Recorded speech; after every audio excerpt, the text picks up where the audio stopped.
And people will, I think people will like to read those anyway, because you know, people are human. So anyway. Well, so do you feel the second one is closer to the way you intended your first collection to be? No, I think I don't see it as my first collection. I mean, I was very proud of the one that I got, but the editors at Oxford were very kind of, well, first of all, it was a woman editor, and secondly, it was a different, they had a different perspective. You know, they were seeing me as a sort of British poet, or they were trying to, it was a difficult time politically as well, you know, and that's why it's not so much that I fell out with them after Ballycastle Beach, but once I began to sort of try and deal with the troubles or deal with anything on a political level, they couldn't follow me there. You know, they seemed to want these, even though from the very beginning my poems I felt were fairly coded politically. There was political stuff in them. It wasn't just what people said was domestic. And Frank Ormsby, for example, didn't put me in his anthology of Troubles poems because he said she ignores the troubles, which to me was ridiculous, because I had been dealing with the troubles from the very beginning, but in my own way, you know, in a what we call a safe way, that nobody would be offended and nobody would come up with a gun to me and say I didn't like your poem, or you were running down whatever, or you were supporting the wrong side or whatever. So it was very delicate, and they couldn't. It was a very difficult time. And do you think the second edition is more overtly political than the first? I don't know if it is, but I think it's just maybe a freer. I felt freer to say things once I had the Irish publisher, and I think it's really that section, the Lucina section, is that the one that just is the and that seemed to gather up poems from some of the pamphlets where there. I think it was those two pamphlets, and so those early two pamphlets, Single Ladies and Portrait of Joanna. It was nice to see some of those poems coming back in the print within a book, because I think these people hadn't wanted them so much, or didn't like them so much. And did anything in particular prompt the writing of Lucina? Well, Lucina was a rewriting of those. I just put it into, I think, the moon poems in that. Yeah. I put it into sort of like a pregnancy sequence. You know, it was supposed to be I don't know why there's not 9 poems. I always thought there was 9 poems. I was going to ask this. I think I wanted 9 poems, and then Peter said, oh, you know, they're not that, you know, I haven't got a 9th one. Right. So, but basically it's supposed to be it. And there's a sort of a short pregnancy sort of sequence. But and how much did Peter change certain poems? Did he intervene in the layout or the choice of poems? No, he didn't so much. I mean, he tries. Peter does this all the time. He's very grammatical, and he'd go through and he'd say, look, where is the beginning of this sentence and where is the end of it? And he's very fussy about syntax. Yeah, there are a few wee commas and extra things added. Yeah, and he'd say, well, this sentence, why is there a full stop when it's not the end of the sentence, or why is there he'd be very picky like that, whereas he'll ignore like huge mad sequences of imagery that just sort of go all over the place, but he sort of say, well, you know, it's totally meaningless sometimes, or but he never says what you actually mean by that, you know, which was useful. Whereas the ones in England will always say, well, what does this actually logically mean, you know? And I would say, I have no idea, it just sounds nice, you know, or I have no idea what it means, it just, I like it, I like the music of the phrases, and I don't really know what it means. A lot of critics and reviewers have called you difficult or bleak, or even said that your poetry's meaningless. How did you respond to these descriptions? Well, you know, on the one hand I was pleased because I felt that if there was then any political references that I was secure that nobody would get these things, you know, that especially being a Catholic, as I've got older, you know, I've got less anxious about throwing in specifically Catholic material, you know, like saints and angels and halos and references to the sacraments and all that kind of stuff. And even, I don't think I've actually used the word God, you know, I seem to avoid that successfully because I think people just, I don't know if they find it just too simplistic, you know, the whole thing. But I was going to ask you about religion. You've said somewhere that your religion has underwritten a lot of your work. Well, I mean, I think that the poetry for me is an extremely spiritual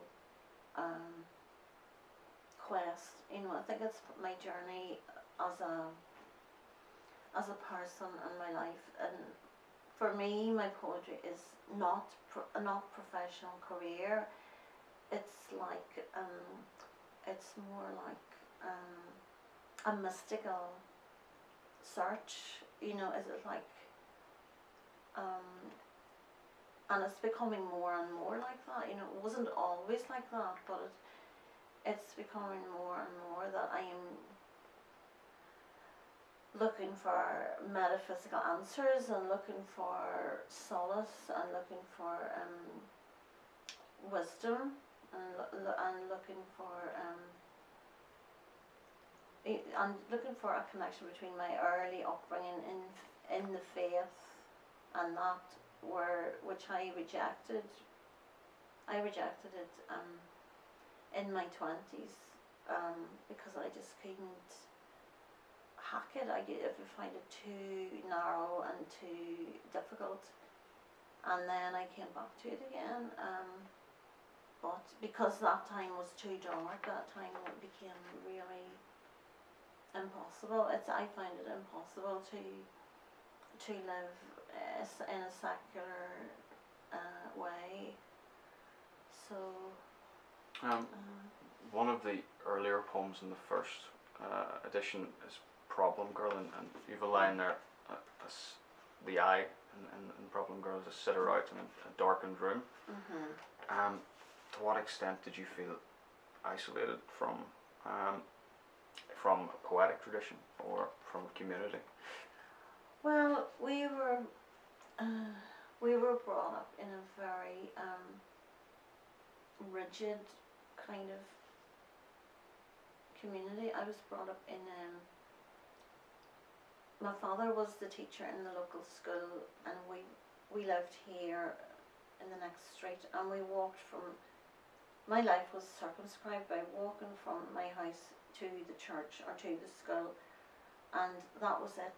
You know, you had this very, very narrow geography as a child, and I'm sure lots of children, but I didn't realise that we were being monitored. It was always like, don't go into the next street, don't go across the road, because it was surrounded by Protestants. We were completely surrounded by Protestants, and with this little and I mean, I knew that those streets were not where I should go, but I could, and so I felt very confined.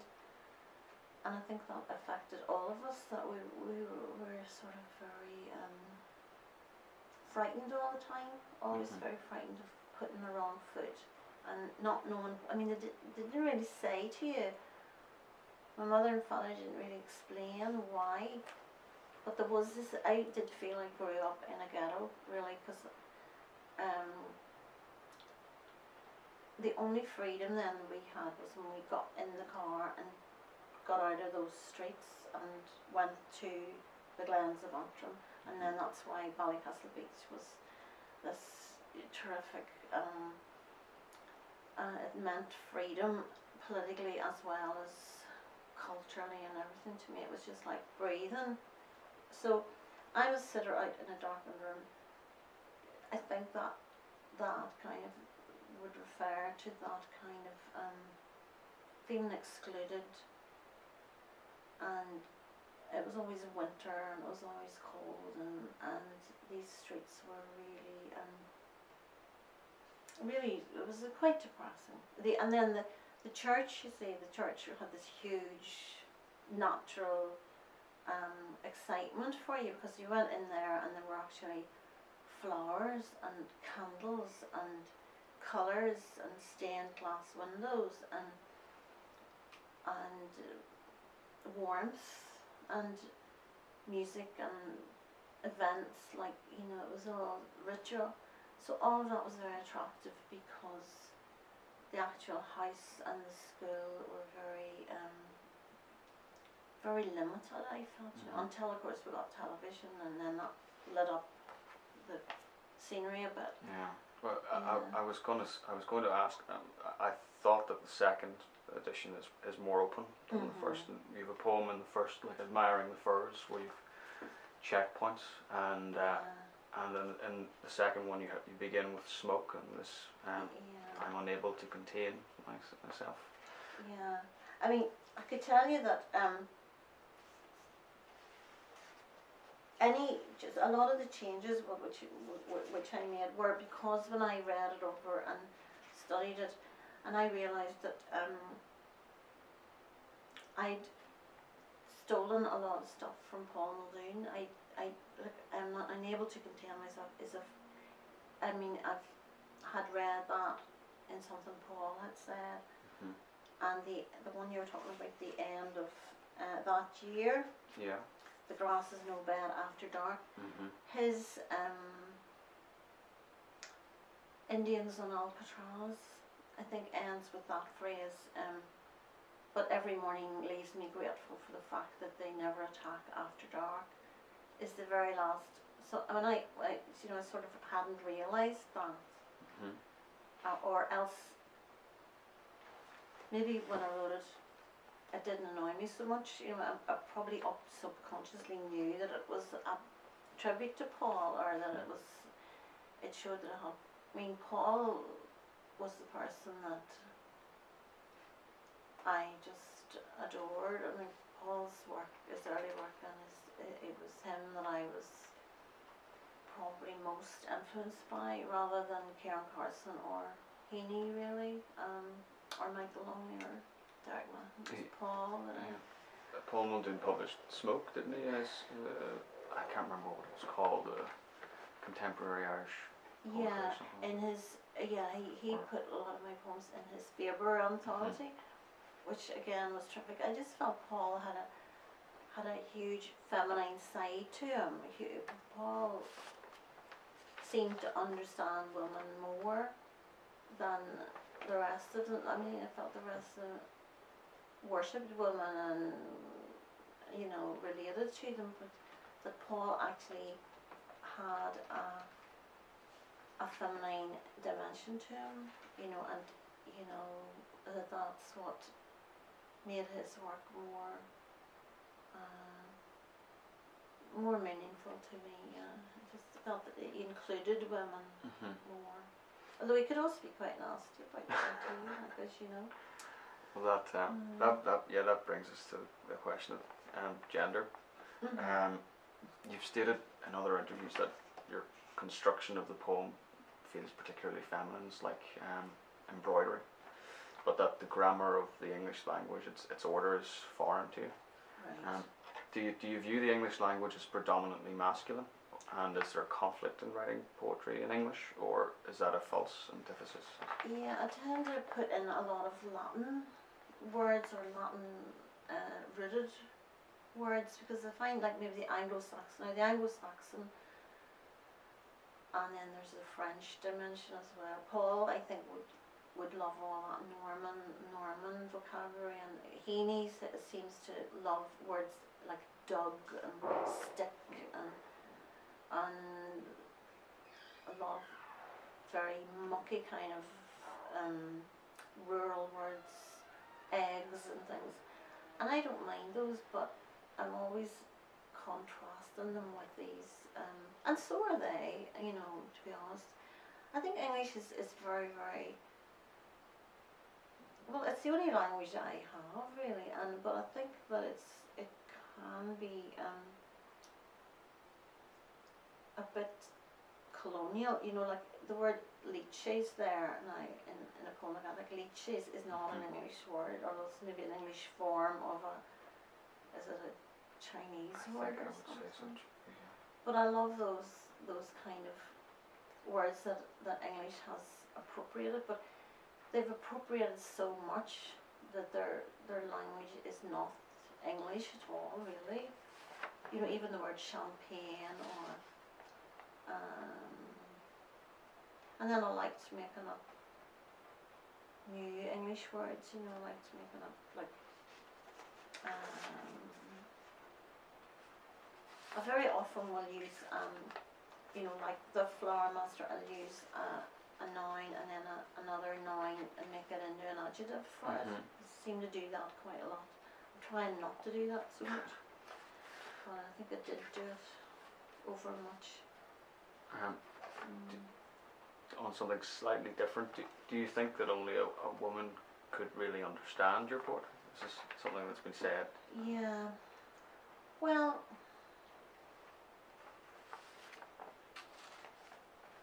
I suppose the experience of, yeah, sorry. Oh no, go ahead. The experience of women used to be more confined, you know, and that when I was growing up, like, there was so much taboo around sex. I mean, there was so much taboo about sex that I did not learn the facts of life, really. I mean, I didn't really learn them properly till I was 19. It was ridiculous. I mean, it was just so untalked about, and it was not referred to, and I remember in a class, and it was, you know, the commandment said, "Thou shalt not commit adultery," and I was parroting this out, you know, from I was 5 years old, the word adultery, but nobody ever explained to me what this was. And I remember just at one point, I don't know why, I just suddenly, there was a kind of a nicer teacher we had teaching us, and I said to her, "Look, see this word adultery, what is that? I mean, how do I know I haven't done it?" It says, "Thou shalt not," and she says, "You wouldn't do it, you couldn't do it. Alright," she just said, "just accept, you wouldn't do it, you couldn't do it," and that's it. Never explained to me why I should be saying I was glad that I hadn't done it, you know, whatever it was. And then she said, it was that kind of thing. I'm sure men suffer from that too, but us even more. And it's same with birth. I mean, this is why this book was so traumatic, because the birth experience for me was just, it was just like going onto the First World War trenches without a gun. That's what it was. I mean, I had no idea. I'd read I thought I'd handle this by reading the books, because that's what I always did, was read, get information, get educated. So as with anything, I just got 10 books out of the library telling you how to have a baby. And you might as well have, you know, I mean, there was no way that was made any difference. Did any of those books creep into the poem anyway? Well, they probably did, you know, they probably did. I'm sure some of it, but I just felt that as a woman I was totally in the dark, sitting in the dark, and that, you know, there was a tremendous feeling of loneliness because, and I'm the only person who suffered this, and there was no groups, and there was no support in those days, really. So, but I'm sure it was better. At least you got in the hospital to do it, you know. But I don't know. On the question of asserting femininity, I was wondering why the Georgia O'Keeffe painting changed or was dropped from that, but the dedication. The dedication. Well, the John and Liam thing was because this was brought out in 1980, and Liam was the son that I had. He was the only child I had at that time, and he was really the pregnancy with him and the birth with him was really essential to the book.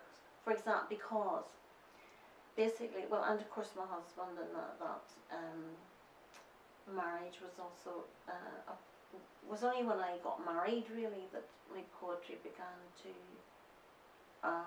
I was able to take it seriously, because before that I was kind of circulating with all these poets and trying to get published and not having much success. And I think once I settled, sort of settled into the earth as it were, I felt stronger, and I felt I didn't need I was going to go my own way, and I didn't need all that social side of it. But the day that I got the word about winning the national poetry competition, I was about 16 or 18 weeks pregnant, and that was when I got the phone call. It was in the school, and I got the phone call, and it was the first time that I also felt what they call the quickening.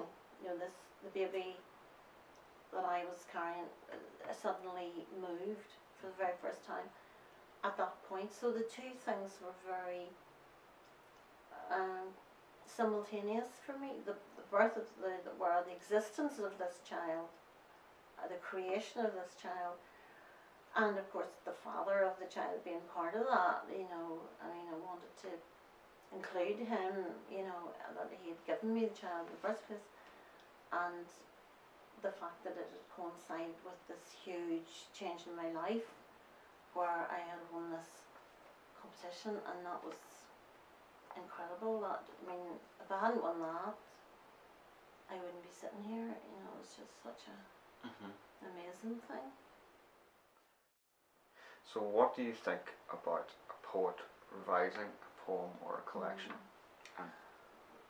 Well, I find it very tedious. I find that it's, I know a lot of people do it, but mostly when I do change something, it doesn't really make it better. In fact, some people say, oh, look, the first thing was better than what you did. And I think you can never really visit that moment again. And it's too, I just think life is too short. As I say, I'm in this, I've only maybe got another 10 years to find out what it's all about, if there is any reason for being here at all. And I just feel that I want new stuff. I don't want to go back to times when I was confused or things were difficult or I feel I've left all that behind.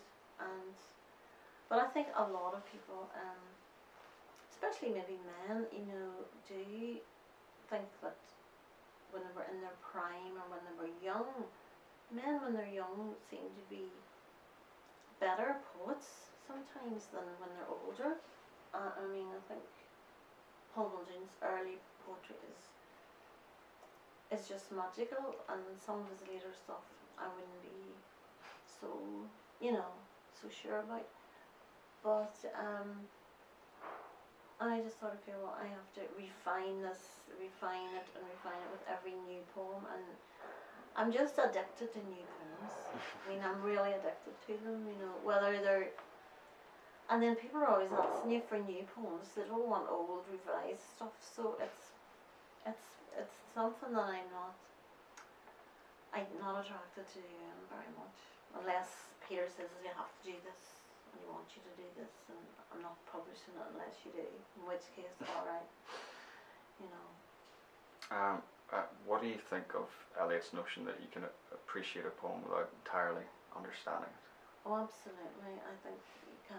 I mean, I think in a way you must in some. I think there's the poems I like are always ones that you don't get them on first reading.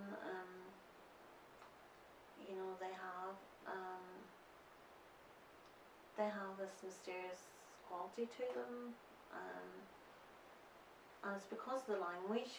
If somebody has if it's just ordinary language, like don't do that, or something that people just say, although you can have conversations, but I think there has to be a part in a poem where it's a meditative, and that somebody who didn't even have language at all might actually be able to. I just feel that there must be people in the world that can't talk, or don't know words at all, or don't have. I mean, maybe I just feel language is so limited, and it just uses this part of your, anatomy. You use your tongue and your. I mean, it's a wonderful, wonderful gift. But if we didn't have language at all, and we were just like animals, and maybe, things would be a lot easier. We wouldn't hurt each other, So I think I'm trying to get to a point where there is a silence, but the silence is not the silence of animals that lack language, but the silence of minds that can communicate without language. Doesn't that worry you as a poet? I don't think. Well, it doesn't. I mean, I just sort of wonder in the next world, they maybe won't use language as a tool at all. I don't know. Maybe there won't be any need, which would be nice. There'd be no need to say things, because you wouldn't have to say anything, because everybody would know without you saying. But I don't know. I don't know.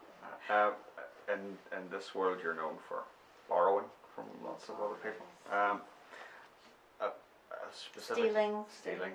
A specific question about the Katie did. Is that ours? Yeah. I was wondering, because that does draw from a source, and it's not cited, but it's referred to quite clearly. Why did you drop that from the second edition? You kept Mr. McGregor's Garden. I was just wondering, was there a concern about borrowing? I just find it a bit sort of precious, the little orchid, and for a bit, I just found it was too. I mean, I thought it didn't. She's supposed to be about this empress, but I just felt that there was a sort of flaw in the poem, that this woman was really like a prostitute. She used her, I don't mean she was, but she just used her sexual wiles to gain power, and then basically that I didn't want to, at this point I didn't want to include that, because I didn't approve of her so much at this stage, whereas when I wrote it in the first place I thought, yeah, good for her, kind of, but were there poems that you liked from the first, but you you dropped any for particular reasons? No, there did was you just... nothing that I liked that he didn't. I mean, I was anything that I wanted to put in and keep. He said okay. There was nothing that he didn't. Unless it was that Gardener poem. Did he take that out? The Gardener is not in the second one. Yes, I quite liked that one, but I think he found it. I think that was one where we argued. I had that as my. Yeah, and I think he found that too wordy, you know, and he you know, I liked it, but I think he did it. He thought it was a bit too rich or something, you know. Is there anything now, looking back, that you don't like about the second? The second one, we'll have to have a look. This is the last question. Very nearly that. One more after you, that's us. There's a lot of it. I'm sure there's a lot of it, but again, you know, I just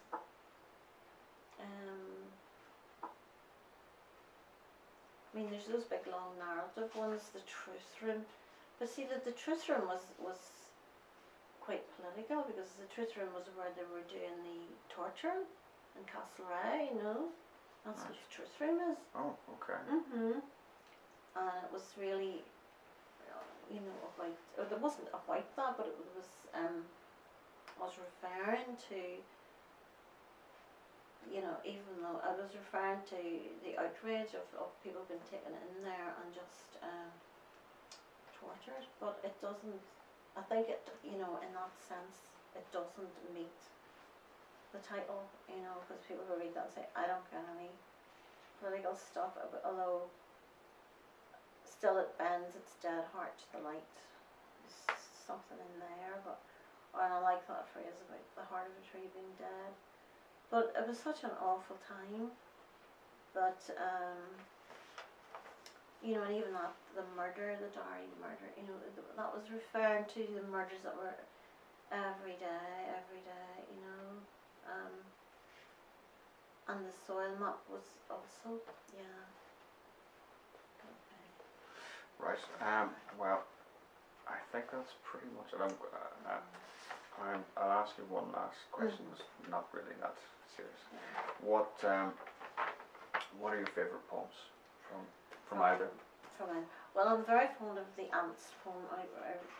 I love it because the Ants poem was like the first real poem I wrote, and it was the one that when I wrote that, I felt, well, that is an achievement, you know, that is me, and that is authentic. I like the Leaches one, and I like the Singer, or those early ones, you know, were very true, you know, they were like Heaney's early poems, they were actually very true, you know. The details were not literary, the details were not, nothing was stolen. I mean, I made those up totally without any other books, you know. I remember writing without books, and they're probably the only poems I've ever written without books, really, you know. So, but I like a lot of the flowery poems. I do like those. Enjoy them.